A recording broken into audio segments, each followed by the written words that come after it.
Right guys, let's have a go at these quadratics. We're going to solve them by using the formula. We're going to do 20 questions. We're going to do the first 10 basically by using the formula. And then I think from 11 to 20 we'll probably flip over into using completing the square, which is a variation on the same thing. Alright then, so they're very easy and straightforward. First of all, you've got a quadratic. It needs to be arranged in this form. The x squareds need to be first, then the x is in the second position, then the numbers in the third, equals 0. As long as you've got a quadratic arranged in this format, everything will fall into place, yeah? All you simply do is you circle the number of x squareds and you write A. You circle the number of x's and you write B. And you circle the constant value here and write C. Which I'll just put here so you can see it. And I'll put the B there so you can see that. Alright, so there's A, B, and C there, okay? Right. Okay, now we write down the formula. So we write x equals then minus b plus or minus square root of, and we use this formula every single time, b squared minus 4ac over 2a, okay? Now, that's written lightly in pencil, say, or something like that. Then you just grab another pen which is thicker, and you overwrite the inputs, because I always tell you the easiest way to do things, or try to anyway.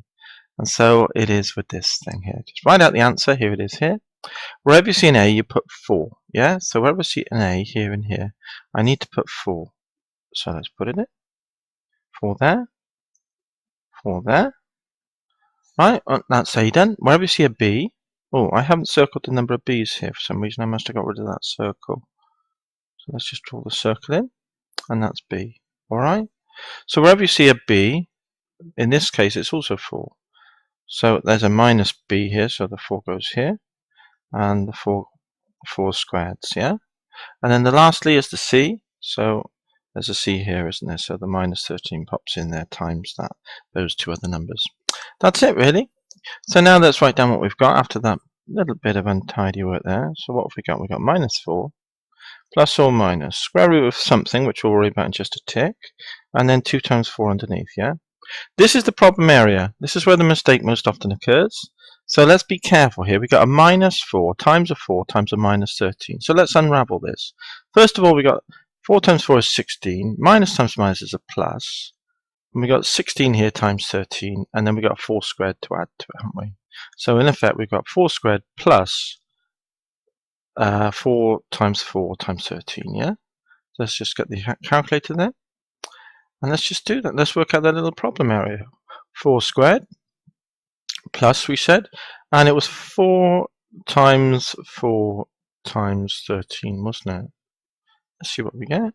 224. Okay? So all that stuff can be replaced by 224.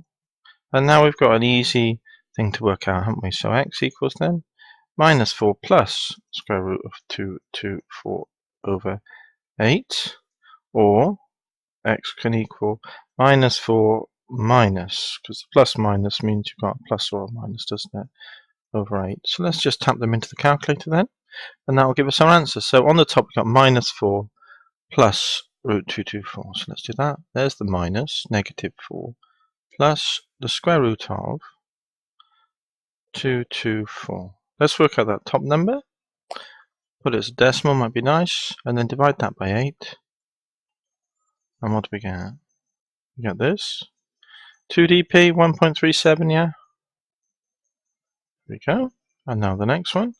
We've got minus 4 again, negative 4, minus square root 224. Work out that top number. Get that. Decimals here. Divide that by 8 then. So divide that by the 8 again. And what do we get? We get that. Let's press that to get the decimal. Minus 2.37. Yeah? So there we are. Now, just at the end, if you get time, especially at the end of a test, it's worth checking at least one of these to see if you're on the right tracks. So let's check it for the 1.37 then, just as a simple little check to check we've not made a mistake. So it'll be 4 times the 1.37 squared, yeah, plus 4 times 1.37, and then it's minus 13 at the end. Now that should be rough, because we've only done to 2dp, that should be close to 0. That answer, which it is. So we're fairly confident then that we seem to have hit the right answer to 2dp. So that we've done one check, so yeah, that'll be fine. If we had extra time at the end, we could also check the second root, couldn't we? Okay then, that's how you do them. I'll speed up from here on in, but that's essentially it. It's the same every time. So let's just run through a few until we're completely comfortable with these ones and go on to the next question. Good.